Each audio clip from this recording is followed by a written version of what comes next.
Hi everyone, Miss Elizabeth here for First Congregational Church of Muskegon Confirmation Class. Today's video lesson is for the third Sunday in Advent, the time in our faith tradition of waiting for the renewed miracle of Jesus' birth in our world. This lesson comes from the unit in our curriculum about the life of Jesus and how it helps me understand that I am one with all. Our lesson today is about experiencing God as joy.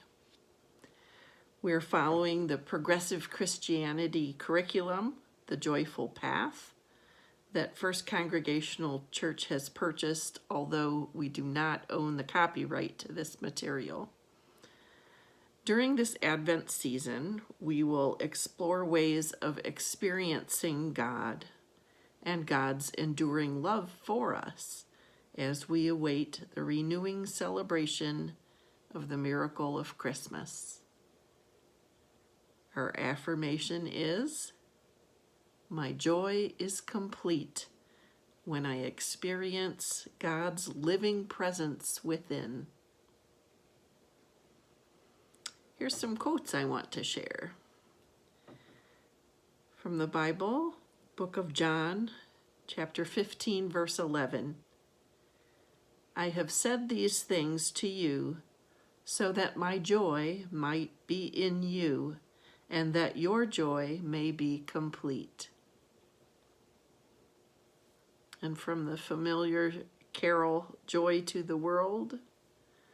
"Joy to the world, the Savior reigns. Let men their songs employ, while fields and floods, rocks, hills, and plains repeat the sounding joy. Repeat the sounding joy, repeat, repeat the sounding joy." Also from the Bible, the book of Galatians, chapter 5, verses 22 and 23.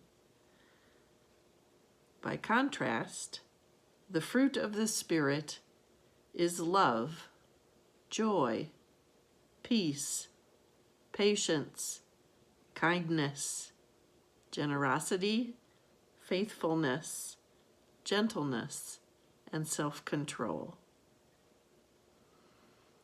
Also from the Bible, this is a song, Psalm 30, verses 11 and 12. "You've turned my mourning into dancing. You've taken off my sackcloth and clothed me with joy, so that my soul may praise you and not be silent. O Lord my God, I will give thanks to you forever." And this passage from the book of Luke, chapter 2, verses 10 and 11, the Christmas message. "But the angel said to them, 'Do not be afraid, for see, I am bringing you good news of great joy for all the people. To you is born this day in the city of David a Savior, who is the Messiah, the Lord.'" And here's a quote from actor Matthew McConaughey. "Happiness is an emotional response to an outcome. If I win, I will be happy. If I don't, I won't. It's an if-then cause and effect, quid pro quo standard that we cannot sustain because we immediately raise it every time we attain it. See, happiness demands a certain outcome. It is result reliant. And I say, if happiness is what you're after, then you're going to be let down frequently, and you're going to be unhappy much of your time. Joy, though, joy is a different thing. It's something else. Joy is not a choice. It's not a response to some result. It's a constant. Joy is the feeling that we have from doing what we are fashioned to do, no matter the outcome. The word joy is used at Christmas time so often that it is almost synonymous with the season. When we have an inner awareness of the presence of God, we experience joy. When we celebrate the birth of Christ, we celebrate that living presence born on earth. Joyful day. God's presence can be experienced in every moment of our lives. If you've been following these lessons this year, you know that I try to feature a commencement speech that connects with the theme of the lesson. That quote I just read from actor Matthew McConaughey came from a speech that he gave to the graduating class of 2015 at the University of Houston. It was a long speech, but I wanted to focus on this small part where he makes the distinction between happiness and joy. Do you agree with his statement that joy is not the same as happiness? This makes sense when we become aware that the reality of God never changes. It is not dependent on circumstance or season. If we experience God as joy, that feeling of doing exactly what we were made to do is an emotion bigger than the universe. And yet, it is a still small voice, a secret knowing inside each of us. In our faith tradition, the theme of the third candle of the Advent wreath is joy. In this speech, Matthew McConaughey went on to say that, see, joy is always in process. It's under construction. It is a constant approach, alive and well in the doing of what we're fashioned to do and enjoying. You ever choked? Nobody has ever choked? I have. You know what I'm talking about. Fumbling at the goal line. Stuck a foot in your mouth once you got to the microphone. Had a brain freeze on the exam that you were totally prepared for. Forgot the punchline to a joke in front of 4,000 graduating students at the University of Houston commencement. Or maybe you've had that feeling of, oh my God, life just cannot get any better than at this moment.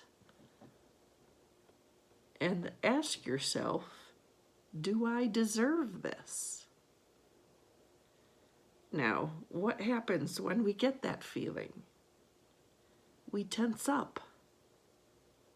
And we realize that the moment just got bigger than us. Ever felt that way? I have. It's because we have created a fictitious ceiling, a roof to our expectations of ourselves, a limit where we think it's all too good to be true. But it's not. And it's not our right to say or believe that it is.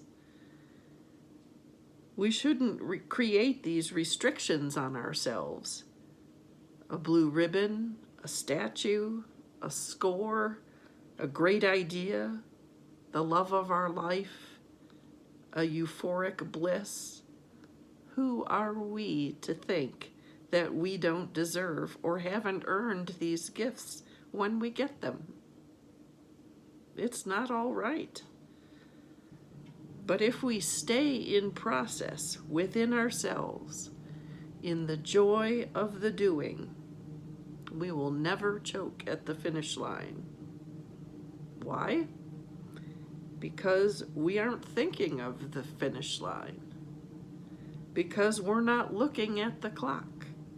We're not watching ourselves on the Jumbotron performing the very act that we're in the middle of. No, we're in process. The approach is the destination, and we're never finished. One of my favorite songwriters is Susan Werner, and one of my favorite songs that she wrote has these lyrics. There is a hope that's been expressed in you, the hope of 7 generations, maybe more. And this is the faith that they invest in you. It's that you'll do one better than was done before. Inside, you know. Inside, you understand. Inside, you know what's yours to finally set right. And I suggest to you, and I suggest this is the best part of your life. The joy that is in your heart is the same joy that was within Jesus and flows from God's presence within us. At Christmas time, we remember, from joy I came, for joy I live, in joy I melt again. I will put a link to the transcript of Matthew McConaughey's full speech in the description section for this video lesson. And after that, thanks for joining us. See you next time.